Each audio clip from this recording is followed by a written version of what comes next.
पण जी एक लाट निर्माण केली गेली होती, राम मंदिर बांधले म्हणून देशात मोदींची लाट होती, त्या मोदींच्या लाटेत शेवटचे फक्त 15 दिवस आपल्याला मशाल निशाणी मिळाल्यानंतर महाराष्ट्राने भाजपचं गाढव हे अडवलं होतं. आपण महाविकास आघाडीचे 31 खासदार आपण निवडून आणले होते. त्याच्यामध्ये मी अभिमानाने सांगेन, माझ्या मराठवाड्याने 3 खासदार शिवसेनेची दिले होते निवडून.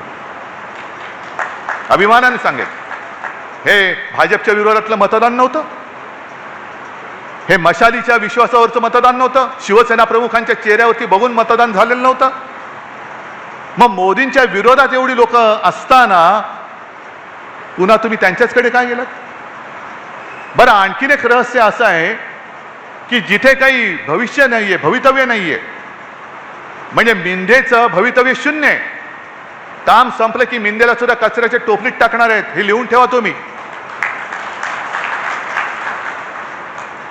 पण भाजपात हे जायच्या ऐवजी मिंदेकडे का गेले, हे मोठं कोड आहे. का भाजपात का नाही गेले? म्हणजे मला तर आता शंका वाटते की काल विमानामध्ये योगायोग असेल, आपल्या राज्याचे मुख्यमंत्री पण होते माझ्यासोबत. मग लगेच पत्रकारांचं सुरू झालं, चर्चा काय झाली? चर्चा म्हटलं उच्चस्तरीय चर्चा होती, ढगांच्या वरची. पण मला अशी शंका वाटते की हे जे म्हणतात ना ऑपरेशन काय टायगर, अरे टायगरवरती कोण ऑपरेशन करू शकत नाही. एक पंजा मारला ना तुमचं सगळे आतडी बाहेर येतील. हे ऑपरेशन टायगर नाहीये. मला शंका येते ऑपरेशन देवेंद्र आहे. कारण आज ना उद्या, कारण देवेंद्र, त्यांना असं वाटतंय की देवेंद्र फडणवीस कदाचित उद्या पंतप्रधान पदाच्या शर्यतीत उतरतील, म्हणून आत्ताच त्यांचे पंख काप. महाराष्ट्रातून एकही माणूस दिल्लीपर्यंत पोहोचता कामा नये, म्हणून त्याला तिथल्या तिथे गुंतवून ठेव, म्हणून शिवसेनेचे खासदार फोडून अमित शहानी त्यांना या मिंद्याकडे पाठवल्यात. हा माझा स्पष्ट आरोप नाही, तर माझा समज आहे. असू शकतो की नसतो. नाहीतर काय होतं, आता निवडणूक थोडीच आहे, निवडणूक नाहीये. मग कशासाठी तुम्ही माझे खासदार फोडले?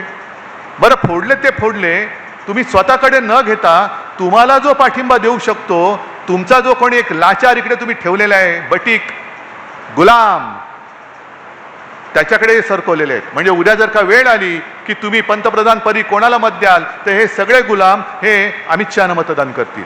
ही पुढची व्यवस्था आहे, म्हणून शिवसेना फोडताय. बरं, विकासाचं बोलाल तर हे स्वतः चार्टर्ड फ्लाईटने फिरतात, हा वेगळाच. क्षणभर धरून चला, विकासासाठी गेलेत. मराठवाड्यातल्या आणि विदर्भातल्या आणि महाराष्ट्रातल्या शेतकऱ्यांच्या आत्महत्या थांबतील काय? विकासासाठी गेल्यानंतर माझ्या शेतकऱ्यांची पूर्ण कर्जमुक्ती होईल काय? माझ्या शेतकऱ्याचा पीक विमा हा मिळेल काय?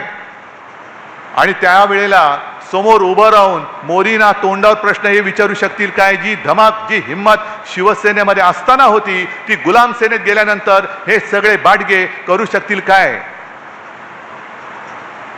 आणि याचं उत्तर स्पष्ट आहे.